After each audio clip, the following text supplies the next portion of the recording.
Have you ever been driving or walking to a familiar place, and when you get there, you don't remember anything about how you got there?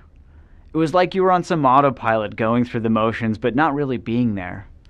Maybe you were daydreaming about something that happened in the past, or thinking about something you need to do later today. It turns out you're not alone. A study done at Harvard a few years ago that kept tabs on people using their cell phones throughout the day found that 50% of our normal waking life is spent lost in the past or the future. That's half our waking life. When the researchers asked what that was like, people reported that on average, they were less happy than they were when they were just paying attention to what they were doing in the moment. They concluded that a wandering mind is an unhappy mind. A wandering mind is an unhappy mind. So if we're spending half our life wandering around in a brain fog or a haze that's moving us away from being happy, taking us away from participating in our lives, what can we do? It may be as simple as learning to pay attention, but in a particular way. At the University of Massachusetts Medical School, back in the 1970s, Jon Kabat-Zinn started investigating a mental technique called mindfulness training to help people with chronic medical conditions wake up to their lives here and now. He found something remarkable. For example, he found mindfulness training could help people suffering from chronic pain be with their pain instead of distracting themselves or doing something else to try to run away from it.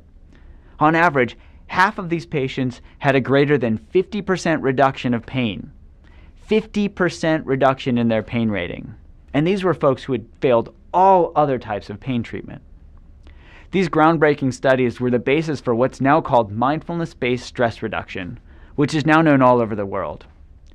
At the Center for Mindfulness at UMass alone, over 22,000 people have taken this training to help them work with the stress that comes with dealing with medical conditions or just the stresses of everyday life. So what is mindfulness? Jon Kabat-Zinn defined mindfulness as paying attention on purpose in the present moment and non-judgmentally.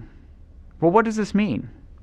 Instead of being lost in regrets about the past or worries about the future, we simply learn to notice these thoughts and notice these stories and simply thoughts and stories in our minds.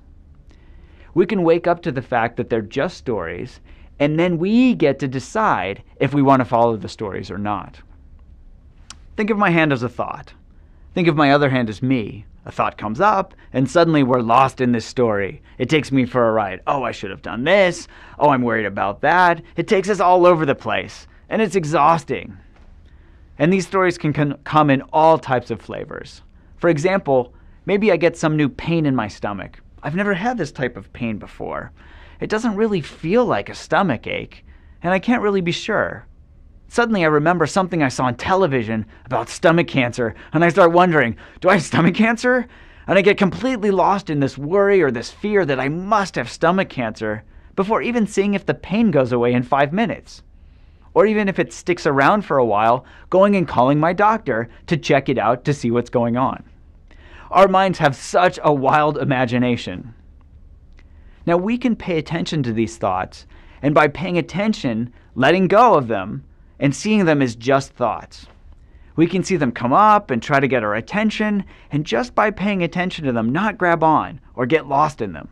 They come up, they do their dance, and they go away. With mindfulness, we're now in more control because we can choose which stories to follow and which ones to let go. What a relief. Now this may sound simple, but it certainly isn't easy. Paying attention is important, but how we pay attention is even more important. This is where the non-judgmental aspect comes in. What type of an attitude do we bring to the moment? Do we see that worry thought come up and think, oh, there's that worry thought, I don't want it to be here, and try to push it away? If we try to keep pushing these bad thoughts away, this can be just as exhausting. What if instead we get really curious, bringing that attitude of curiosity? There's that thought again. What's this like?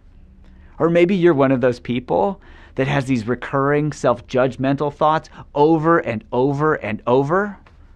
You notice them and you start judging yourself, and you even start judging yourself about judging. Not only can we be curious about this, but we can even bring a kind and compassionate attitude to these thoughts. What happens then? Well, let's do an experiment together. So just bring to mind a time when you really judged yourself harshly. Maybe you did something that you thought was stupid and you beat yourself up over it. Or maybe you said something that was really embarrassing. You get the idea. Now notice what this feels like. Just take a moment to notice what this thought feels like in your body. Now bring that thought to mind again and just hold it in your mind's eye as though it's a newborn baby or a puppy or a kitten. What does this feel like now?